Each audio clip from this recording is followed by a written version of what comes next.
آج کل جو سفر کا مہینہ چل رہا ہے، بعض لوگ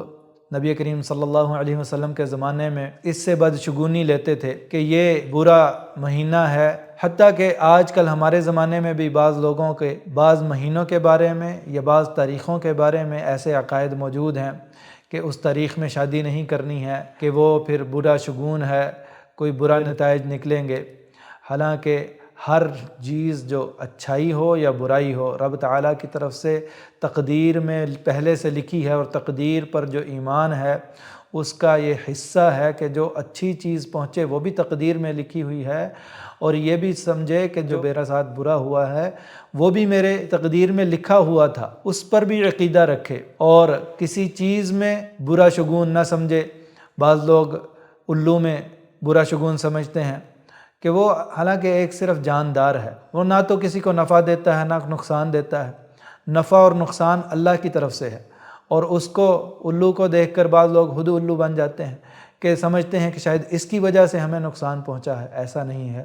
کوئی بندہ کہیں جا رہا ہے اور آگے سے کالی بلی نے راستہ کاٹ لیا ہے تو بعض لوگ اس کو بدشگونی سمجھتے ہیں، حالانکہ اس کا کوئی مطلب نہیں ہے سوائے اس کے کہ وہ بھی کہیں جا رہی ہے۔ نہ تو اس کا یہ مطلب ہے کہ اس کی وجہ سے آپ کا دن منحوس ہوگا،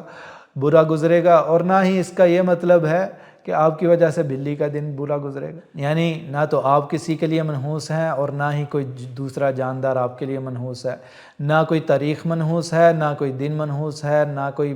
مہینہ منحوس ہے، بلکہ نبی کریم صلی اللہ علیہ وسلم نے فرمایا الطیرۃ شرکن، الطیرۃ شرکن، بدشگونی شرک ہے، بدشگونی شرک ہے۔ اور اس کا شرک ہونا یہ تو ثابت ہوا نبی کریم صلی اللہ علیہ وسلم کے فرمان سے، اور اس میں جو اتنی سختی ہے اس کے معاشرتی بہت برے اثرات بھی ہیں۔ وہ یہ کہ یہ انسان کو اس کے ارادوں سے روک دیتی ہے، انسان کو کام کرنے سے روک دیتی ہے بدشگونی۔ تو کسی چیز میں، کسی مخلوق میں، کسی دن میں، کسی تاریخ میں کوئی بدشگونی نہیں ہے، اور جو بدشگونی سمجھتا ہے تو اس کا یہ عقیدہ شرکی عقیدہ ہے۔ اللہ تعالیٰ مجھے اور آپ کو ایسے عقائد سے محفوظ رکھے۔